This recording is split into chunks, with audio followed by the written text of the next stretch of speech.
Hello students, it is the next lecture about BSc final year nuclear physics. Its topic double focusing mass spectrograph. In previous lectures, we have discussed about the mass spectrographs. In mass spectrographs, there are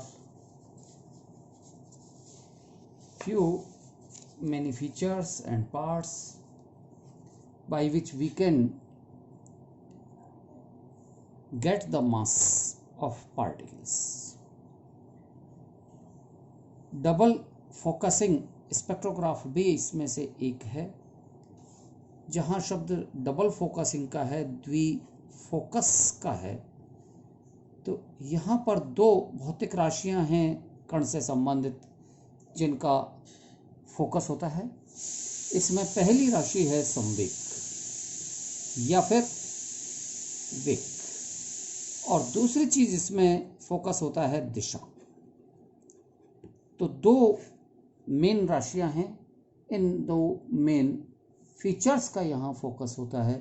तो एक ऐसा द्रव्यमान spectrograph, एक ऐसा उपकरण जिसमें आयनों का वेग या संवेग तथा दिशा दोनों का एक साथ फोकसन हो, द्विफोकसी द्रव्यमान स्पेक्ट्रोग्राफ कहलाता है। That is the double focusing mass spectrograph. इसके जो मेन फीचर्स हैं, मुख्य भाग, जैसे द्रव्यमान स्पेक्ट्रोग्राफ होता है तो उसमें सबसे पहला भाग आयन स्रोत का होता है। आयन सोर्स, जिसमें आयन चाहिए, हमें परमाणु चाहिए, परमाणु का आयन रूप चाहिए, अणु हो, तो उसका जो स्रोत होगा दैट इज आयन सोर्स।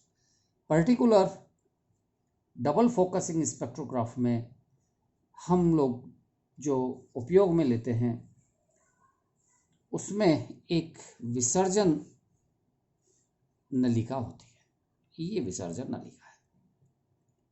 इसमें ये पॉजिटिव इलेक्ट्रोड एनोड होता है। It's the anode. इस मास स्पेक्ट्रोग्राफ को 1936 में डेवलप किया था बेनब्रिज एंड जॉर्डन ने, जिसमें यहां मान लिया जाए कि कोई भी गैस है, इस गैस से संबंधित जब भी इसमें विसर्जन होगा, इसमें हम एक छिद्र युक्त कैथोड लेते हैं नेगेटिव, और ये जब पॉजिटिव आयन इलेक्ट्रॉन यहाँ पैदा होंगे, इस कैथोड से इधर गति करेंगे तो इधर पॉजिटिव आयंस क्रिएट होंगे, और इन पॉजिटिव आयंस की गति इस तरह से होगी, लेकिन ये छिद्र युक्त है तो इससे हमें स्लिट के रूप में, ये जैसे हम यहाँ एक स्लिट लगा दें तो इस स्लिट से हमें पॉजिटिव आयंस प्राप्त होते हैं। तो इस प्रकार का विसर्जन नलिका का उपयोग किया जाता है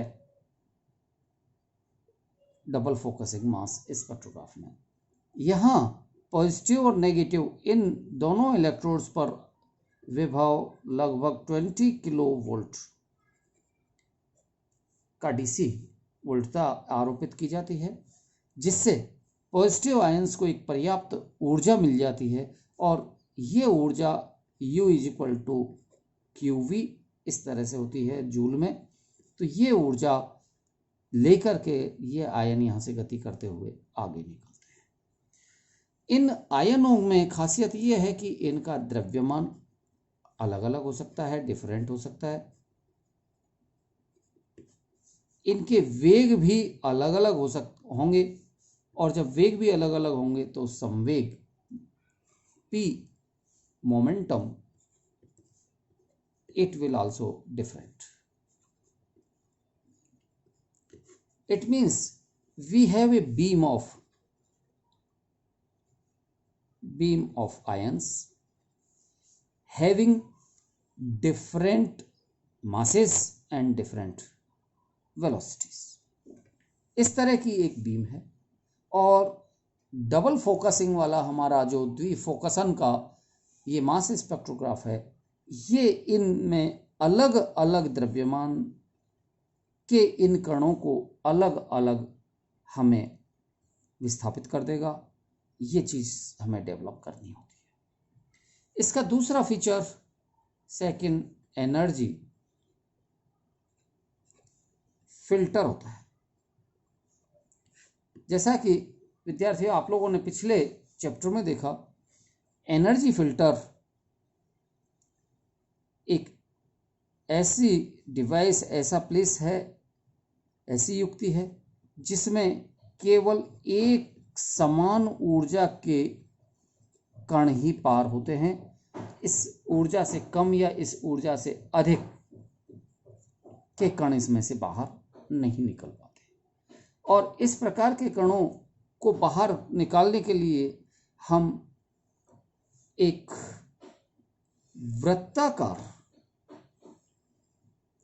जैसा कि मास स्पेक्ट्रोग्राफ में था, एक वृत्ताकार या ये कहा जाए कि एक बेलनाकार खंड का हम नलिका लेते हैं और इस नलिका में ये आयन प्रवेश करते हैं जिनकी संवेग और वेग अलग अलग होते हैं। तो ये इस प्रकार का वृत्तीय खंड है और इस वृत्तीय खंड में ये कोण theta is equal to pi upon √2 यानी कि लगभग 127 डिग्री ये कोण पर ये वृत्ताकार बेलनाकार ये नलिका होती है। इसमें एक इलेक्ट्रोड पॉजिटिव, एक इलेक्ट्रोड नेगेटिव होता है, यानी कि ये पॉजिटिव इलेक्ट्रोड और ये नेगेटिव इलेक्ट्रोड, जिसके कारण इसके अंदर एक विद्युत क्षेत्र आरोपित होता है। ये विद्युत क्षेत्र, तो E इसमें विद्युत क्षेत्र। मान लिया जाए कि कण का आवेश Q है। आवेश क्या है? Q is equal to NE, ये ले सकते हैं हम। E इलेक्ट्रॉनिक चार्ज है, E that is electronic charge. तो इतने आवेश का ये कोई कण, इसमें पॉजिटिव कण है, ये गति कर रहा है और विद्युत क्षेत्र electric field, E electric field जो इस बेलनाकार खंड में अप्लाई हो रहा है, इस विद्युत क्षेत्र E को हम मान लेते हैं E, then the force on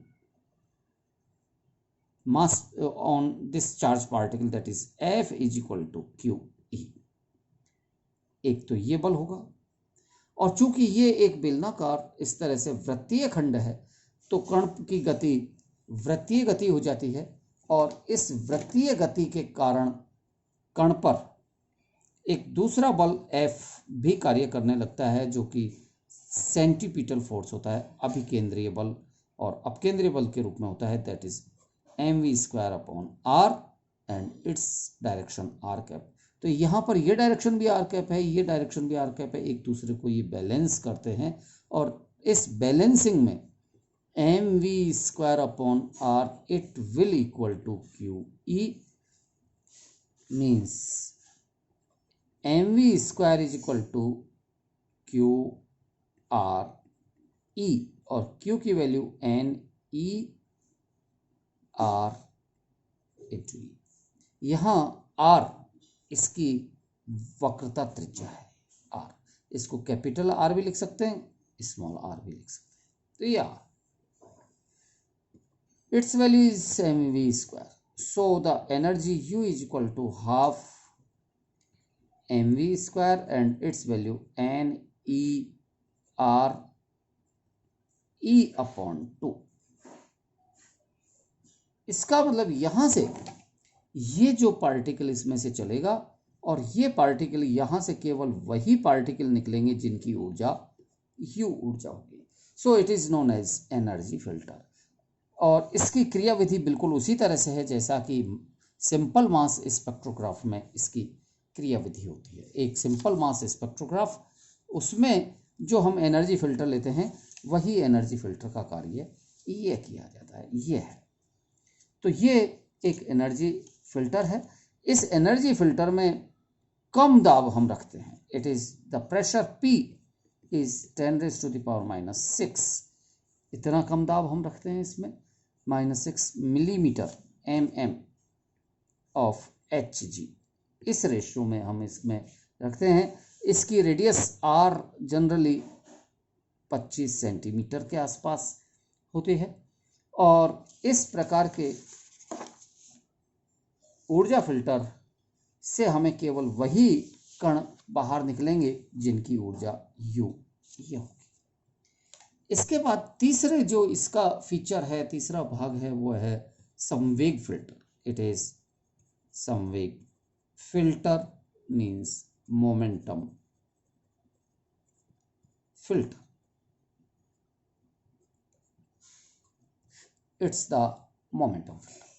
और विद्यार्थियों, मोमेंटम फिल्टर एक इस तरह का हिस्सा है, इस तरह का भाग है जिसमें आवेशित कण जिनका आवेश Q = NE वो ही बाहर निकलते हैं, वो ही अपने स्थान पर पहुंचते हैं जिनका संवेग P = mv एक नियत संवेग हो, नियत दिशा हो, डायरेक्शन इसकी नियत हो, या फिर हम कहें कि ये वेलोसिटी, ये भी एक फिक्स वेलोसिटी। मान लिया जाए कि इस बीम में m1 m2 दो प्रकार के कण हैं जिनके द्रव्यमान हैं, और इन द्रव्यमानों में अंतर अति अल्प अंतर है।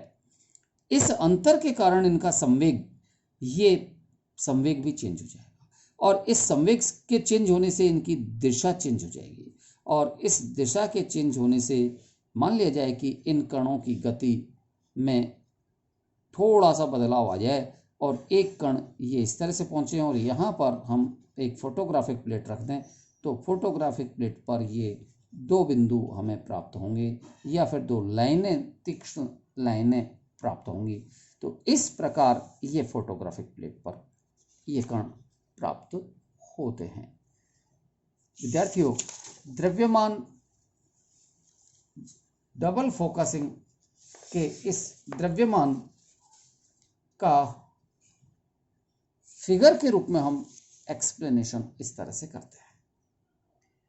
इसमें ये आयन सोर्स, ये हिस्सा आयन सोर्स, एनोड, इधर कैथोड के रूप में एक स्लिट है, और यहां से ये दूसरी स्लिट से आयंस इसमें से एंटर करते हैं। ये बेलनाकार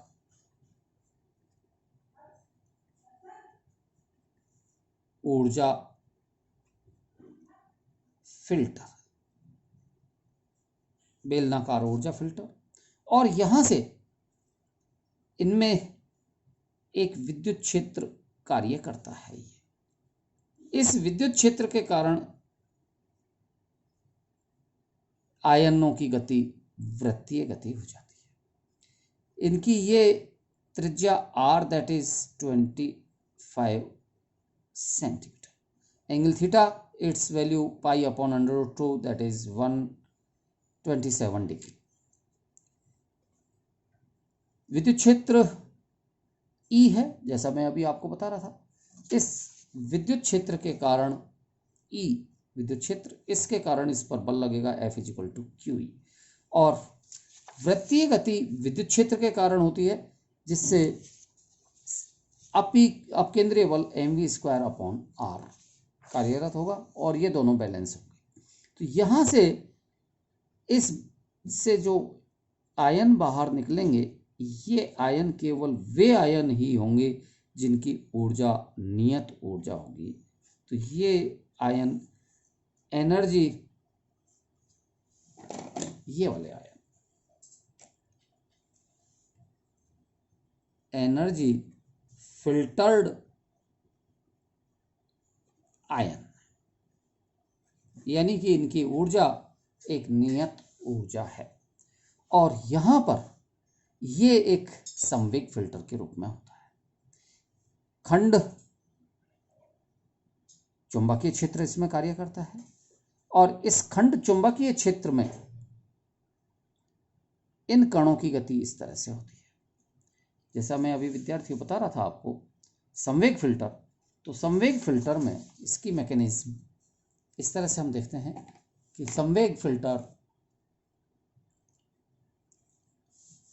से जब आवेश Q का कोई कण गति करता है, इसमें कण की गति के लंबवत चुंबकीय क्षेत्र कार्य करता है। कण की गति के लंबवत चुंबकीय क्षेत्र कार्य करेगा तो इस पर चुंबकीय बल Fm is equal to formula होता है QV cross P।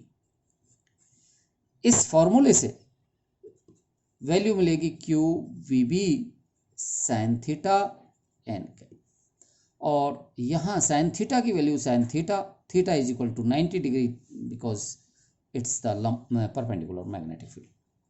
So theta is equal to 90 degree, sine theta is equal to 1, और ये वैल्यू हो जाएगी QVB n cap, Q having value n into e VB, और एन कैप डायरेक्शन लंबवत direction है। इस लंबवत डायरेक्शन के कारण कण की गति एक वृत्तीय गति के रूप में होती है। तो इस वृत्तीय गति के कारण ये कण यहाँ इस खंड चुंबकीय क्षेत्र में इसमें इस तरह से गति करता है, वृत्तीय गति। और जब कण की गति वृत्तीय गति होती है तो इसमें कार्यरत F is equal to QVB बल अभिकेंद्रीय बल mv स्क्वायर अपॉन r के तुल्य हो जाता है। यहाँ v से v कैंसिल हो जाएगा, और ये कैपिटल R यहाँ जो चुंबकीय क्षेत्र की गति है उसकी वक्रता त्रिज्या होगी। इस चुंबकीय क्षेत्र में कण की गति की वक्रता त्रिज्या होगी capital R। So it's the value of capital R, और यहाँ से हमें मिलेगा mv इज इक्वल टू संवेग p is equal to QBR means it is n into e into b into r। तो ये p यहाँ फिक्स हो जाता है, p is equal to mv, और ये mv डिपेंड करेगा चुंबकीय क्षेत्र b पर, ne into b into r, चुंबकीय क्षेत्र b पर। तो इस चुंबकीय क्षेत्र के कारण एक नियत संवेग होगा, कणों का नियत संवेग होगा, और इन कणों का नियत संवेग, अब चूंकि कण दो तरह के हैं, उनके द्रव्यमान m1 m2 है। अगर ये कोई और तीसरे प्रकार के भी कणों का मिक्सर हो दैट इज m3, और इनके मध्य जो डिफरेंस है वो अति अल्प हो, तो उस स्थिति में इस r की वैल्यू अलग अलग हो जाएगी, और जब r की वैल्यू अलग होगी तो उसके कारण एक कण की इस तरह का रेडियस है, एक कण का थोड़ा सा कम रेडियस हो जाएगा, ज़्यादा हो जाएगा, और इस कम ज़्यादा रेडियस होने के कारण ये कण यहाँ से स्प्लिट हो जाएंगे इस प्रकार से, और ये स्प्लिट होकर के पहले वाले कण इस फोटोग्राफिक प्लेट पर, ये फोटोग्राफिक प्लेट है, इस फोटोग्राफिक प्लेट पर m1 यहाँ गिरेंगे, m2 यहाँ पर आकर के गिरेंगे। तो इन बिंदुओं पर, ये बिंदु a बिंदु कहते हैं, इस बिंदु को b बिंदु कहते हैं, तो a और b बिंदुओं पर हमें स्पेक्ट्रमी रेखा के रूप में एक पतली स्पेक्ट्रमी रेखा प्राप्त होगी। ये अगर दोनों एक ही आयन स्रोत से प्राप्त हो रहे हैं, एक ही पदार्थ से प्राप्त हो रहे हैं, तो इनमें हो सकता है कि दो समस्थानिक के रूप में हो, और इस प्रकार के इन दोनों कणों को अलग अलग हम इस स्पेक्ट्रोमीटर की सहायता से देख सकते हैं, इनके ऑब्जर्वेशंस ले सकते हैं। इसमें एक भाग बेलनाकार ऊर्जा फिल्टर का और दूसरा भाग ये संवेग फिल्टर का भाग होता है, संवेग filter. It's the value that is momentum filter, संवेग फिल्टर का है। और इन दोनों से फोकसन दिशा और संवेग दोनों का फोकसन होता है। तो संवेग के आधार पर और दिशा अलग अलग होने के आधार पर ये दोनों कण यहाँ अलग अलग हो जाते हैं, इसलिए इसे डबल फोकसन मास स्पेक्ट्रोग्राफ कहा जाता है। इम्पॉर्टेंट टॉपिक है एग्जामिनेशन के पॉइंट ऑफ व्यू से, डबल फोकसिंग स्पेक्ट्रोग्राफ और मास स्पेक्ट्रोग्राफ। इसके पीडीएफ के रूप में जो विद्यार्थियों आपको मैटर मिलेगा वो मैटर इस प्रकार का मैटर है। एग्जैक्टली वही जो मैंने अभी आपको एक्सप्लेन किया है वही चीज़ें हैं। द्विफोकसी द्रव्यमान spectrograph, it is developed by Bainbridge and Jordan in 1936। एक ऐसा उपकरण या ऐसा डिवाइस द्रव्यमान स्पेक्ट्रोग्राफ जिसमें आयनों का वेग यानी कि संवेग और दिशा दोनों का एक साथ फोकसन होता हो, तो इसको हम नाम देते हैं द्विफोकसी स्पेक्ट्रोग्राफ। इसके मेन फीचर्स में पहला आयन स्रोत, दूसरा एनर्जी स्रोत। आयन स्रोत वही है जो मैंने आपको एक्सप्लेन किया, ये एक विसर्जन नलिका है। इसको V = 20 किलोवोल्ट के विभव से इसको एक्सेलरेट करने के लिए अप्लाई किया जाएगा, विसर्जित किया जाएगा इन कणों को, और यहाँ से ये कण बाहर निकलेंगे। तो इन कणों का जब यहाँ से ये बाहर निकलेंगे तो इनके द्रव्यमान भी अलग होंगे, वेग भी अलग होंगे। ये एक आयन स्रोत है। दूसरी चीज़ इसमें एनर्जी फिल्टर की होती है। एनर्जी फिल्टर जैसा मैंने अभी आपको समझाया कि अलग अलग द्रव्यमानों के ये कण हैं, अलग अलग वेगों के हैं, ये एनर्जी फिल्टर में एंटर होते हैं। फिल्टर में बेलनाकार कोण का चाप ये है π/√2 और ये एक स्थिर बेलनाकार विश्लेषक के रूप में है। त्रिज्या इसकी 25 सेंटीमीटर का ऊर्जा फिल्टर है और इनमें दो प्लेटें हैं। दोनों प्लेटों के मध्य प्रेशर 10⁻⁻6 मिलीमीटर ऑफ Hg ये अप्लाई किया जाता है। तो इसमें से केवल वही आयन बाहर निकलेंगे जिनकी ऊर्जा का मान फिक्स होगा, और ये ऊर्जा का मान जो मैंने आपको एक्सप्लेन किया था कि ये तो अभिकेंद्रीय बल और ये विद्युतीय बल, अभिकेंद्रीय और विद्युत बल, और ये mv² = दिस मच, और इसको 1/2 से भाग देते हैं अपन, डिवाइड कर दें तो ये UK = this much. It is the energy, यानी कि कण इससे कम या इससे अधिक ऊर्जा के कण इससे टकराएंगे तो वो नष्ट हो जाएंगे। इसमें से केवल वही कण बाहर निकलेंगे जिनकी ऊर्जा ये होगी। सो it's the value fix. Next momentum filter, जो दूसरा डिवाइस है इसमें वो मोमेंटम फिल्टर की डिवाइस होती है, ये वाली डिवाइस। इसमें मैग्नेटिक फील्ड अप्लाई होता है। ये मैग्नेटिक फील्ड है, इसको चलो हम ये इस तरह से शो कर देते हैं। ये मैग्नेटिक फील्ड है, क्रॉस के रूप में मैग्नेटिक फील्ड हमने अप्लाई किया है। और ये जो मैग्नेटिक फील्ड है, इस मैग्नेटिक फील्ड का उपयोग मोमेंटम फिल्टर के रूप में होता है। अभिकेंद्रीय बल लंबवत है, लंबवत होने के कारण वृत्तीय गति हो जाएगी, और इसमें अभिकेंद्रीय बल चुंबकीय बल के बराबर होगा, that is mv²/r = this much and p। तो इसमें से केवल वही कण बाहर निकलेंगे जिनका संवेग फिक्स हो जाएगा। इसके जो फीचर प्रॉपर्टीज़ हैं एक तरह से, तो वो प्रॉपर्टीज़ में ये है कि इन पर जो फोटोग्राफिक प्लेट पर चिन्ह अंकित होंगे वो द्रव्यमान के सीधे सीधे समानुपाती होंगे। कम द्रव्यमान का कण एक साइड में होंगे और उससे सक्सेसिवली बढ़ते हुए द्रव्यमान के कण दूसरे साइड में होंगे।